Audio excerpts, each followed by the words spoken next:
নমস্কার বন্ধুরা, কেমন আছো তোমরা সবাই? আশা করছি ভালো আছো, সুস্থ আছো। আমিও বেশ ভালো আছি। কাজল অঙ্কিতা লাইফস্টাইল ব্লগে তোমাদের জানাই সবাইকে ওয়েলকাম আর অনেক অনেক ভালোবাসা। আর এখন ঘড়ি কাটায় বাজে হচ্ছে 6টার মতো। আর আজকের ব্লগটা আমি 6টা থেকে শুরু করছি। বাইরের বাসি কাজগুলো কিছুটা কমপ্লিট করেই এখন দেখো চলে এসেছি হচ্ছে ঘরে। তো ঘরে এসেই দেখি দেখো বিছানার চাদরটা একটু পাল্টে নিলাম। তো এই বিছানার চাদরটা 3 দিন ধরে পাতায় রয়েছে। আর যেহেতু এই ঘরে থাকে ফাঁকা জায়গায়, আর এখন বৃষ্টি হচ্ছে, বৃষ্টির কারণে না মাঝে মাঝে ভিজেই যায়। এই জন্যে কী বলো তো, আমি দেখো পাল্টে দিয়েছি আজকে বিছানা চাদরটা।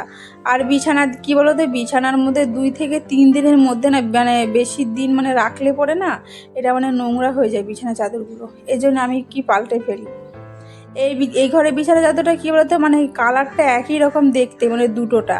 আর এটা যেহেতু সুতির, এটা হচ্ছে আমার ননদ কিনে এনে দিয়েছিল আমার শাশুড়ি মায়ের জন্য। তো তো এই জন্য শাশুড়ি মায়ের যেহেতু এই ঘরে থাকে, তো এই জন্য এই ঘরেই রাখা হয়। আর ভীষণ সুন্দর বিছানা চাদরটা, একদম নরম, মানে সুতির জিনিসের মানে একটা ব্যাপারটা আলাদা রকমের, মানে একটু বেশ ভালো। আমার তো মানে সুতির বিছানা চাদরটা মানে বেশি ভালো লাগে। আর আমাদের ওই ঘরে যেটা থাকে সেটাও অবশ্যই সুতির থাকে, তবে ভয়েলেরই বেশি থাকে। তবে যেহেতু ওগুলো ডিজাইন, যেহেতু বাচ্চা থাকলে পরে ওগুলোতে বাথরুম করলে পরে ওগুলো তাড়াতাড়ি চলে যায়, এই জন্য। তো তারপরে দেখতেই পাচ্ছ, তোমাদের সাথে দেখো গল্প করতে করতে আমার বিছানাটা গোছানো হয়ে গেছে। আর এদিকে দেখো বিছানাটা গুছিয়ে ফেলেছি। আর একটা মানে ছোট্ট একটা পুতুল ছিল, ও মেয়ের ওটা জন্মদিনে পড়েছিল। তো ওটা না মানে খুলে ফেলেছে মেয়ে প্লাস্টিক থেকে। তো ওগুলোকে আমি দেখো একটা পুতুলের সামনে রেখে দিয়েছি। আর এখানে দেখো আলমারিটা আমি মুছে নিয়েছি। আর আলমারিটা মোছার কারণটা হচ্ছে, মেয়ে কালকে রাত্রেবেলা এখানে খেলছিল, মানে এই ঘরে খেলছিল। খেলতে খেলতে তেলের মানে ছিটা এখানে, মানে তেল ফেলে দিয়েছে আলমারির মধ্যে। মানে বোতলটা খুলতে গিয়ে জোরে করে খুলেছে, ছিটকে এসে আলমারির মধ্যে পড়েছিল। এই জন্য ভাবলাম আলমারিটা পরিষ্কার করে নিলাম একটু। তো অনেকক্ষণ ধরে পরিষ্কার করেছি, কিন্তু আলমারিটা উঠছিলই না তেলগুলো। আর তেলের সাথে আবার উজ্জ্বলা ছিল, উজ্জ্বলা। তো উজ্জ্বলাটাও ছিল, ওই জন্য আর উঠতে চাইছিল না। তো আমি অনেকক্ষণ পর ভালো করে ঘষে ঘষে উঠার পরে দেখছি উঠে গেছে। তারপরে দেখো আমি ঘরটা ঝাড় দিলাম। ঝাড় দিয়ে দেখো এখন এসছি বাইরে। বারান্দাটাতে এখনও ঝাড় দেওয়া হয়নি। তো এইখানে দেখো বিছানা চাদরটা আমি না রাত্রেবেলা তুলে নিয়েছি। আর এখন দেখো আবার পেতে দিয়েছি। আর এই বিছানা চাদরটাতে অনেক দিন ধরে মানে পাতায় রয়েছে, আর ওঠা মানে গুছাবো মানে পরিষ্কার করে কাচবো, সেটা আর কাচছি না। কারণটা কী বলো তো, এখানে তো সেরকম আর বসা হয় না, মাঝে মাঝে মেয়ে আর আমি বসি। তো এই জন্য আর অতটা নোংরা হয়নি। তো এই জন্য আমি ভাবলাম কি থাক, এটা এভাবেই থাক এখন আপাতত, যতদিন না নোংরা হবে। তো এরকমই আছে আপাতত, এখন থাক, পরে ওটা গোছাবো। তো এরপরে দেখো আমি ঘরটা এখন ঝাড় দিয়ে নিচ্ছি। আর আমাদের ঘরটা বেশিরভাগ নোংরা হয় ধুলোবালি। এই যে দেখতে পাচ্ছ ঘরটা যে আনকমপ্লিট হয়ে রয়েছে না, এই আনকমপ্লিটের জন্যই ঘরটা মানে বেশি নোংরা হয়। আর এখন দেখো আমি বাইরে চলে এসেছি। আর বাইরে এসে দেখতে পাচ্ছ যে সিঁড়ির ওখানে এক টুকরো ছোটো করে ইট ভেঙে গেছে, দেখতে পাচ্ছ? ওটা কী বলো তো, বর্মশাই যে এই যে একটা কিছু একটা নামাতে গিয়ে না ওটাকে মানে ভেঙে ফেলেছে। এই জন্য ওখানে ভীষণ বিচ্ছিরি লাগছিলো দেখতে। তো যাই হোক, যতদিন না ঘর কমপ্লিট হচ্ছে এরকমই থাকতে হবে। তো একটা ঘর ঠিক করলে তো হবে না, আমাদের আবার যেহেতু মাটির ঘরটা রয়েছে, মাটির ঘরের অবস্থা আবার ভীষণ খারাপ। ওটা আবার কবে না কবে ভেঙে যায়, ঝড় বৃষ্টি মানে বৃষ্টি হচ্ছে তো, তার একপাশে দেওয়ালটা অনেকটা ভেঙেই গেছে। তো ওটা আবার ঠিক করতে হবে, এই জন্য আমাদের ঘরটা নয় পরেই ঠিক করা হবে। তো তারপরে দেখো সকালে কিছু এঁঠো বাসন কোসনগুলো ছিল, রাতেই বেশিরভাগ ধোয়া হয়, তবে সকালে কিছুটা ছিল মানে রাতের, তো ওটা আমি আবার সকালে একটুখানি ধুলাম। তো ধোয়ার পরেই দেখো এখন চলে এসেছি হচ্ছে রান্নাঘরে। রান্নাঘরে এসে রান্নাটা তো করতে হবে, এই জন্য দেখো চলে এসেছি রান্নাঘরে। এসে দেখো গ্যাসগুলো মুছে নিচ্ছি, মানে রান্নাঘরটাকে পরিষ্কার করে নিচ্ছি। তো ওইদিকে আমার গ্যাসটা মোছা হয়ে গেছে। আর এখন আমি বসাবো হচ্ছে চা। আর সত্যি কথা বলতে তেজপাতা দিয়ে এখন চা খেতে না বেশ ভালো লাগে। আজকে আর মধু জলটা খাইনি, আজকে শুধু চাই খাবো ভাবলাম।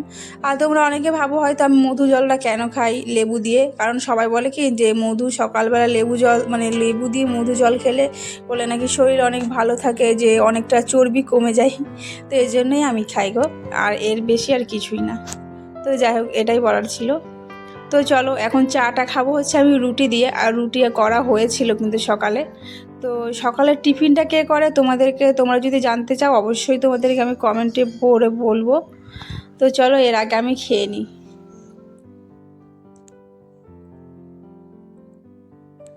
তো তো আজকের ব্লগগুলো আমাদের কেমন, মানে আজকের ব্লগটা তোমাদের কেমন লাগবে সেটা কিন্তু অবশ্যই কিন্তু কমেন্ট করতে ভুলো না। আর যদি ভালো লাগে অবশ্যই চ্যানেলটাকে একটা লাইক করে সাবস্ক্রাইব করে দিও আর আমার পাশে থেকো। আর যারা প্রথমবার দেখছো অবশ্যই আমার চ্যানেলটাকে একটা লাইক করে সাবস্ক্রাইব করে দিও।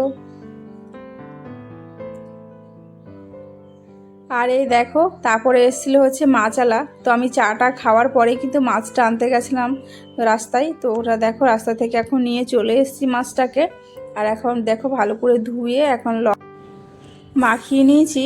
আর দেখো আমি পাশে কড়াইয়ে দেখো তেলটাকে পুরো লাল লাল করে একদম গরম করে নিয়েছি। আর এখন দেখো মাছগুলো একটা একটা করে ছেড়ে দিচ্ছি। আর এভাবে আমার আগের দিন না মানে মাছটা দিতে গিয়ে না তেলটা আমার হাতের মধ্যে এসে পড়েছিল গো। এই জন্য ভয়ে আজকে ভাবছি কি আজকে এই খুন্তি দিয়েই দিচ্ছি, মানে চাটু দিয়েই দিচ্ছি যাতে অসুবিধা না হয়। আগের দিন ভীষণ জ্বলছিল, হাতের ওপরে পড়েছিল তেলটা, আর কি জ্বালা জ্বলছিল বাবা। এই জন্য আজকে এভাবেই দিচ্ছি। তো আমি এভাবে দিই না, তবে এটা আমার হয়তো মানে কমই দিই, তো এভাবেই দিলাম আজকে হাফ তেল ছিটকানোর ভয়ে। তো যাই হোক আমাদের ওইদিকে দেখো মাছ ভাজা হয়ে গেছে। আর এখন মাছটাকে আমার নামিয়ে নেব। আর আমাদের বাড়িতে কি বলো তো, আমরা তো হচ্ছে নিরামিষ দিয়ে খেয়েই নেব, কোনো ব্যাপার না। কিন্তু আমার শ্বশুর মশাই আর আমার এদিকে হচ্ছে বর মশাই, এই দুজনা মানে মাছ না হলে মানে কোনো একটা আষ্ট জিনিস না হলে ওরা খেতেই চায় না। তো এই জন্যই আর কি মাছটা আর কি করা হয়। আমাদের বাড়িতে হচ্ছে মাছই বেশিরভাগ করা হয়, মাংসটা একটু কম করা হয়। তবে রবিবারে মাংস খাওয়া হয়, বেশি মশলা খেলে আরও বেশি শরীরের পক্ষে খারাপ। এই জন্য আর কি শুধু মাছের ঝোল পাতলা করে মাছের ঝোল করা হয়। তো এদিকে দেখো আমি মাছটা ভাজা করে নামিয়ে নিয়েছি। নামানোর পরে হচ্ছে আমি আলুগুলো কেটে নিয়েছি। আর আজকে আলু হচ্ছে বেশি দেবো না, কারণ আলু তার কেউ খায় না। আমারও আলু বেশ ভালো লাগে না গো, শুধু মাছের ঝোল হলেই হবে পাতলা করে, আলু না দিলেও চলবে। কিন্তু বরমশাই আর শ্বশুরমশাইয়ের তো আলু দরকার, তাই ওই জন্য ওনাদের জন্য আলু দেওয়া হয়েছে। আর আমার মেয়ে, ও তো এমনি মাছ ভাজা দিয়ে ভাত খায়। আর এদিকে হচ্ছে আমার জায়ের মেয়ে আছে, তো ওরাও এমনি মাছের ঝোলই খায়, আলু খায় না গো ওরা। এই জন্য আর কি বেশি আলু দিলাম না। আর আমাদের বাড়িতে আর যারা রয়েছে তারা তো নিরামিষ খাচ্ছে, যেহেতু এখন শ্রাবণ মাস চলছে, সবাই তো নিরামিষ খাচ্ছে না। মানে আমার যা আর আমার ভাসুর হচ্ছে নিরামিষ খাচ্ছে, তো ওদের জন্য তার মানে করা হলো না। তো ওরা হচ্ছে নিরামিষ খাচ্ছে আর আমরাই হচ্ছি আমিষ খাচ্ছি। আমি হচ্ছে ভেবেছিলাম খাবো না এই বছরে, তবে ভাবলাম যে থাক, আমি কোনোদিন পালিনি যেহেতু, আবার সেই সব নিয়ম করে আবার এই জন্য আর করলাম না। তো আমাদের ফ্যামিলিতে আমরা রয়েছে হচ্ছে 9 জন। তো আমরা হচ্ছে 3 জন, আমি, আমার হাজব্যান্ড, আমার মেয়ে, 3 জন। আমার শ্বশুর মশাই শাশুড়ি মা রয়েছে, জায়ের 2 মেয়ে রয়েছে, আমার যা রয়েছে। আর আমার কারণ এক দিদিভাই আমাকে জিজ্ঞাসা করেছে যে আমরা কতজন থাকি ফ্যামিলিতে, তো এই জন্যই আর কি বললাম তোমাকে। তো যাই হোক এতজনই থাকি। তবে আমার যা হচ্ছে সকালে টিফিনটা করে, মানে রুটি হয় আমাদের বাড়িতে সকালে, তো সকালে টিফিনটা আমার যাই করে। আর দুপুরে যে রান্না থেকে শুরু করা সব কাজগুলো আমিই করি। যেহেতু ও ছোটো বাচ্চা রয়েছে না, ওই জন্য ও সেরকম আর মানে দুপুরের জন্য আর কিছু করে না। আর দুপুরে যা রান্না আছে সেগুলো তো রাতেও হয়ে যায়, আর রাতের বেলাও শুধু ভাতটা করলেই হয়ে যায়। আর যদি না থাকে কিছু দরকারি তাহলে ও রাতেরটা একটু করে দেয়, তা না হলে দুপুরেরটা আমিই করি। কারণ দুপুরে হচ্ছে বড়মশাই আমার খেয়ে যায় দুপুরের কাজে, এই জন্য হচ্ছে দুপুরের দায়িত্বটা আমার, আর ও রাতের দায়িত্বটা হচ্ছে ওর। আর সকালে ও টিফিন করে, টিফিনের দায়িত্বটা ওর। তবে আমরা যাই মিলেই করি কাজটা, তবে কেউ একা করি না। তবে কী বলতো, ঘর আমাদের যেহেতু আলাদা আলাদা, মানে খাই একসাথেই, তবে ঘর যেহেতু আমাদের আলাদা, এই জন্য আর কি নিজের ঘরের কাজটা নিজেকেই করতে হয়। আর যেহেতু এখন শাশুড়ি মা একটু অসুস্থ, তো ওনার কাজটা আবার করতে হয়। তো উনি তো যেহেতু কিছুই করতে পারে না এখন, মানে অনেকটা অসুস্থ বলতে পারো। তবে আগের তুলনায় একটু এখন ভালো রয়েছে গো। তো যাই হোক তোমাদের সাথে অনেক গল্প হলো। তো এদিকে দেখতে পেলে আমি বিছানাগুলো সমস্ত কিছু গুছিয়ে নিয়েছি। আর আমি দেখো গোছাতে গোছাতে পুরো একদম ঘেমে গেছি, আর এত গরম দিচ্ছে, মানে বৃষ্টি পড়ছে কিন্তু বাইরে মেঘলা করেছে, বৃষ্টি পড়ছে, এরপরেও সেই মানে গরম আর পিছু ছাড়ছে না গো, ভীষণ গরম লাগছে তবুও।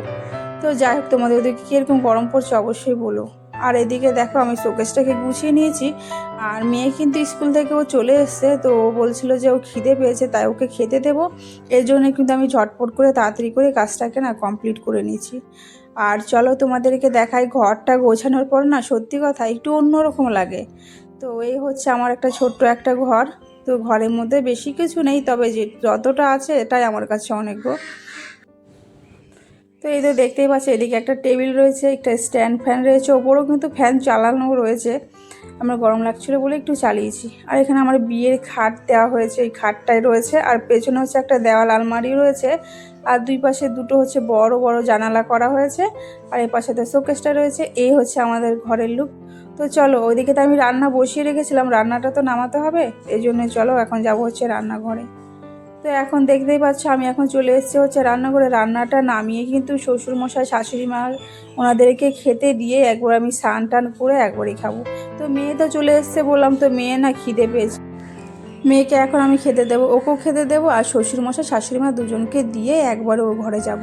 তা না হলে আবার এই ঘরে আসতে ভীষণ প্রবলেম। আর আমার যা হচ্ছে এখানে ছিল না, ওর মেয়েকে আনতে গেছিলো, টিউশনে গেছিলো, তো ওখানেই আনতে গেছিলো। আমার যাই বেশিরভাগ ভাতটা দেয়, আমিও দিই মাঝে মাঝে, তখন আমরা দুজন সমান সমানই করেই দিই। তো যাই হোক, এদিকে চলো শ্বশুরমশাই আর শাশুড়ি মার জন্য ভাতটা আমি বেড়ে নিই।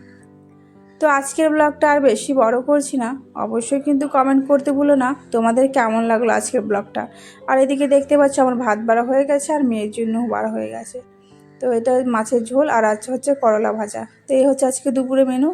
তো যাই হোক, আজকের মতো এইটুকুই, দেখার জন্য কোনো ভিডিওতে। টাটা সবাইকে।